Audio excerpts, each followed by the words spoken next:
very long platform.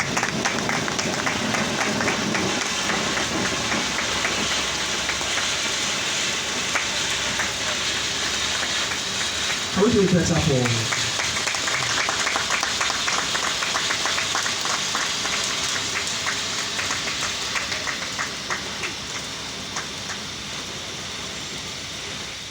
numerous obstacles in your journey to fulfill self-fulfillment and empowerment.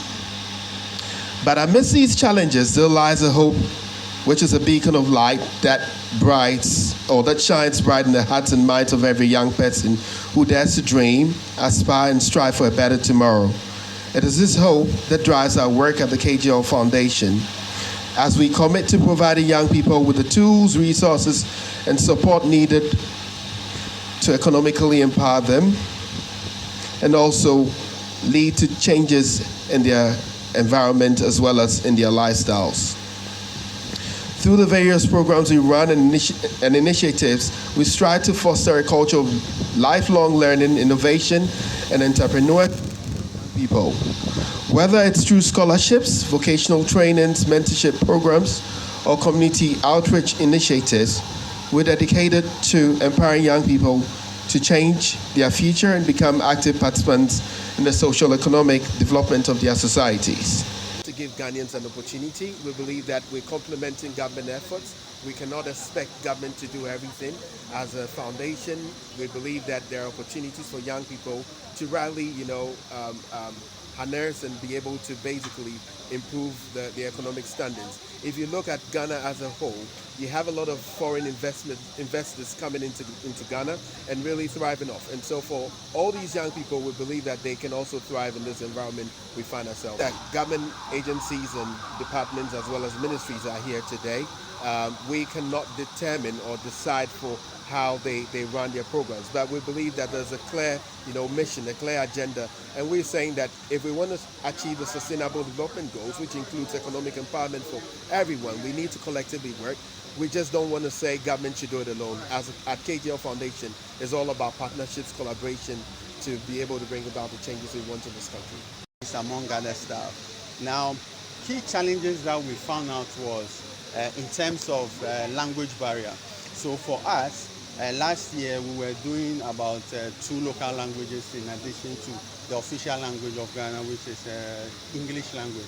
But this year we are trying to add more local languages to it because the people we go to, some of them even don't speak, the major languages.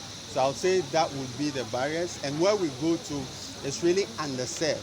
So sometimes, for instance, places around the Afram Plains, traveling on the pontoon, if the pontoon doesn't work, it means that the team cannot access the site and other stuff. So these were some of the challenges, but I must add that, the successes that we chose was really key. For instance, the winner of the accelerator, Mr. Nicholas Donko, through his participation in Africa Street MBA, the chief of Donko Krum donated the land for the construction of an ICT center. So these are some of the impact stories that we received. So we partner the district assemblies, community leaders, among others. So when we go into a community, what we do is we gather the youth. So we have the trainings in various forms. You cannot just train somebody one day and leave. So we have that training. We also have the coaching and mentorship where we communicate with them, we connect with them as part of the ecosystem or the community that we are building, and we provide them with continuous education. But this year, what we are doing is we know that Africa Street MBA, of course, the challenge that is currently, that has bedeviled us currently, is quite enormous. So we are producing various resources. For instance, we are launching a startup guidebook, and that guidebook, we notice that there isn't much resources when it comes to persons living with disability. So we are going to produce it in the Braille format as well for the blind, and also sign language format as well for those that like the persons that are challenged with deaf. Commend government and indeed successive government. When it comes to youth development, community development, youth empowerment, it takes a lot. And it's not just reliant on government. As citizens, we need to pay our quota, we need to help. The government has done marvelously well, and successive governments as well. For instance, I know the Ghana Enterprises Agency has offices in all the districts, where they are also undertaking youth development, right? I know the NEIP has other programs. I know there are new initiatives that are coming up. So government policies, of course, has been good, and successive governments as well. We as private individuals must help, because trust me, when you go on the field, the job is a lot, right? The fact that 2 of every startup fail and 9 of every startup fail within 2 years,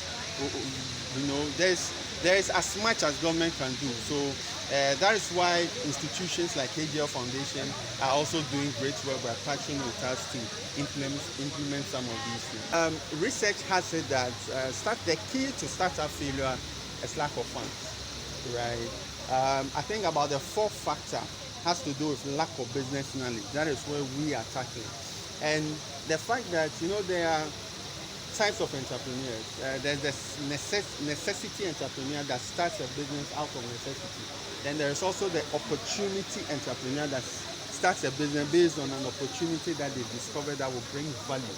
So when we engage the youth, we try and help them to start right, by increasing their knowledge, and through KGL Foundation by also giving them grants as well, so that they can go through that startup phase. And like I said, it's a community, so it's not a one-off thing. They have our consultants on speed dial. They reach us anytime they're having issues, and we guide them along the way. So for 2024, all those that will come in contact with Africa Street MBA throughout the year, whether we're in their community or we've wrapped up activities in their community, would be able to and still connect to the team to provide them with more resources.